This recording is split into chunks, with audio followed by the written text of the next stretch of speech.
Ano mang narating mo na inilayo ka sa mga magulang mo, kabiguan yon at hindi katagumpayan. Ano mang nakamit mo sa buhay na naging kapalit relasyon mo sa iyong mga magulang, pinakapangit na nakamit mo sa buhay mo. At ano mang naabot mo sa buhay na nagpatigas ng puso mo para sa iyong mga magulang, mauuwi rin lahat sa wala. Hindi nagtatapos ang pagiging anak mo dahil kaya mo na.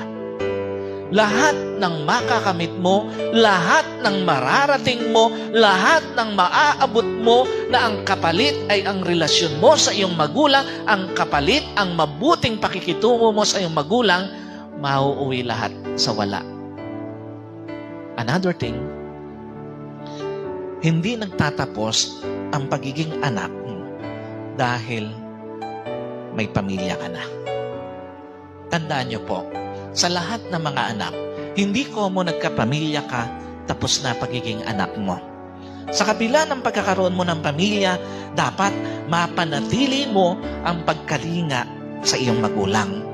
At tandaan mo, bilang anak, ang pagkalinga sa mga magulang mo, hindi nagtatapos sa pera o material na bagay.